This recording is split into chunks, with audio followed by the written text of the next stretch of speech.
I got a couple of pet peeves with the anime community. First, starting off with how anime fans will literally try to group or ship certain groups of characters together based off of how they look, their interactions with each other, or they satisfy some sort of agenda within society or whatnot. The first thing regarding that is I don't understand why we do this with certain characters, and I like, especially when they've only had one interaction with each other. You don't need to do this with every single character. Even, I mean, seriously, people could be breeding in their direction, and people will now create all sorts of fan fictions, all sorts of stupid, ridiculous things just based off of one interaction. Makes no sense. So, and it makes no sense to the story. So, I guess, but that's just gonna always be existing out there. So it is what it is. But I just wanted to voice my opinion on that. I think it's kind of annoying.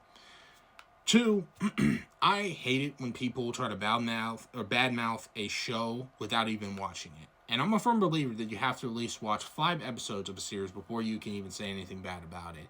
So if you're one of those people who watch YouTube videos or TikTok shorts about it and they explain the video or they explain why they didn't like the show and they've watched it, take a little bit of critical thinking there and take the moment to watch the show yourself, because that's just an argument to vilify a point. It's not the end all be all there. So it's up to you to decide how you view that show.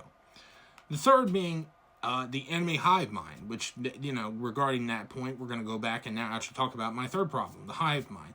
It is particularly an issue with me within this community that I feel like everybody here kind of shares the same opinion regarding shows, and sometimes they don't. That's fine, I get it, but I've noticed that within the community it can be kind of tricky. And I just gotta admit here, like, even with Dragon Ball, like Dragon Ball Superhero, I didn't like it. There's a lot of people who say that it's their favorite movie, but it's not mine. I don't like how the character development played out. Let alone even the main villain, the last villain that showed up. Max was not worth it. It just was not worth it, in my opinion. Which now covers the last thing regarding the Dragon Ball community. I'm sorry, guys, I'm calling us out here. The hypocrisy of buying video games, guys. Dragon Ball games literally do this whole thing, and everybody in the Dragon Ball community does it, where we'll literally badmouth a game because, oh, well, it's not original, or it has the same characters, or it has the same setup, or what, yada, yada, yada. But yet, we'll end up buying it. And in the past couple of years, this has happened over and over and over again. Now, we keep getting new games that try to do a different gameplay, but we still kind of have the same effect of like, oh, well, we wanted the same, we want the different game, or something new or similar, yet we'll buy it. Even though we're like saying I'm not going to spend money on it, we'll still buy it.